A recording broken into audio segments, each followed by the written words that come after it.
तो दोस्तों शुरुआत करते हैं अब विल एटर्नल एपिसोड 11 की।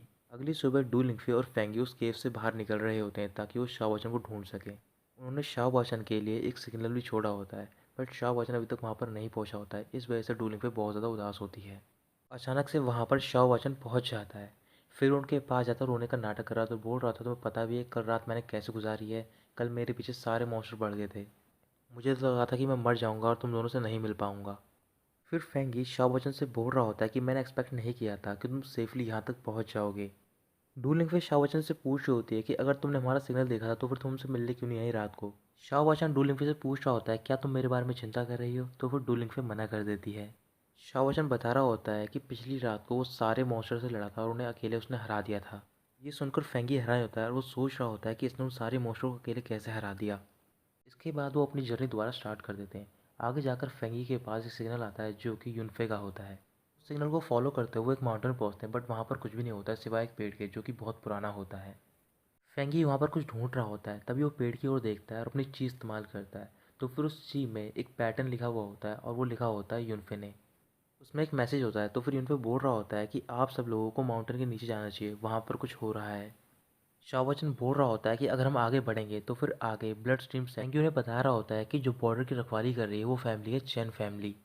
शाओबच्चन थोड़ा डर जाता है और बोल रहा होता है कि मैं वापस सेक्ट में जाता हूँ और वहाँ पर सबको बता दूँ ताकि मैं हेल्प लेके वापस आ सकूँ। डूलिंग मना करते और कहते हैं कि इन छोटी बातों के लिए तुम्हें सेक्ट में नहीं जाना चाहिए। फिर वो फेंगी के साथ सेक्ट में जा रही होती है। फेंगी उससे बोल रहा होता है कि तुम्हें भी हमारे साथ में आना चाहिए और शाओबच्चन उनकी बात मान जाता है। रात को वो तीनों एक जगह पहुंच जाते हैं। उनके सामने चैन फैमिली की पवेलियन उनका घर होता है। उन तीनों को वहाँ पर कोई भी नहीं दिखाई दे रहा होता, तभी अचानक से वहाँ पर एक डोर ओपन होता है। उनमें से एक डिसेबल बाहर निकलता है और वो बोल रहा होता है कि आप लोग यहाँ पर क्यों आए हो। फेंगी उसे बता रहा होता है कि हम यहाँ पर कुछ इन्वेस्टिगेट करने के लिए आए हैं। जो डिसिपल आया होता है वो चैन फैमिली का बैनर होता है, उसका नाम होता है चैनवे।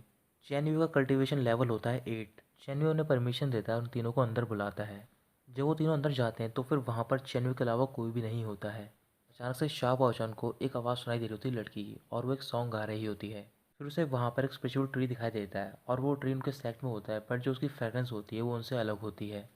शाह वचन डू लिंगफे के पास जाता है, उससे बोल रहा होता है कि यहाँ पर कुछ गड़बड़ है। डू लिंगफे बोल रही होती है कि ऐसा कुछ भी नहीं है, अगर तुम्हें अंदर नहीं जाना है तो फिर तुम बाहर वेट कर सकते हो। फिर दोबारा शाह वचन को उस लड़की की आवाज़ सुनाई दे रही होती है। जो वो पीछे मुड़कर देखता है तो फिर उसके सामने एक रेड कलर का स्कार्फ आता है और वो डर के मारे डू लिंगफे से टकरा जाता है। फेंगी शाह वचन को डांट रहा था और बोल रहा होता है कि तुम शोर क्यों मचा रहे हो। तो फिर शाह वचन बोल रहा होता है कि यहाँ पर एक रेड कलर का स्कार्फ था। जब वो देखते हैं तो फिर वहाँ पर कोई भी नहीं होता। शाहबाजन बोल रहा होता है कि मैंने अभी उसे यहाँ पर देखा है और मैंने साथ ही में ह्यूमन फुटस्टेप की आवाज़ भी सुनी है। फेंगी बोल रहा होता है कि तुम अभी इस टाइम पर बहुत ज़्यादा डरे हुए हो, हम चारों के अलावा यहाँ पर कोई और भी नहीं है। फिर फेंगी आगे की ओर देख रहा होता है और वो देखता है कि वहाँ पर चैनवे नहीं होता है। फिर उन दोनों को भी उस लड़की की आवाज़ सुनाई देने लग जाती है। फिर वहाँ पर वो रेड कलर का स्कार्फ भी आता है। डूलिंगफे बोल रही होती है कि तुम इसे टच मत करना क्योंकि ये लोगों को मेंटली कंफ्यूज कर देता है। फिर तभी उन तीनों के चारों ओर एक पैटर्न बन जाता है और वो तीनों उसमें फंस जाते हैं। फेंग ये देख रहा होता है कि वहाँ पर चेनवे भी होता है और वो उससे पूछ रहा होता है क्या यहाँ पर हमारे सेट का डिसिपल आया है। चेनवे मना कर रहा होता है और बोल रहा होता है कि तुम्हें कोई ज़रूरत नहीं है जानने की, अगर तुम जानना चाहते हो तो फिर मैं तुम्हें भेज दूंगा, तुम्हारे मरने के बाद तुम उससे मिल पाओगे। फेंगी अपनी स्वॉर्ड निकालता और पैटर्न को तोड़ देता है। फिर वो जाता है चेनवे के पास उससे लड़ने के लिए। शाह वचन बाहर की ओर भाग रहा होता है और उसके हाथ में एक जेट स्लिप होती है ताकि वो सेट को सिग्नल भेज सके, बट वो जेट स्लिप काम नहीं कर रही होती। फिर वो डोर से बाहर निकलने ही वाला होता है, तभी वो डोर क्लोज हो जाता है। फिर वो देखते हैं कि घर के चारों एक फॉर्मेशन तैयार हो जाती है और वो फॉर्मेशन बहुत ज़्यादा पावरफुल होती है और वो काफ़ी यूनिक भी होती है। डू लिंगफे के ऊपर एक स्टैम हमला करने जा रही होती है और शाह वचन उसे देख लेता है। फिर वो उसे धक्का देता है और वो उसे बचा लेता है।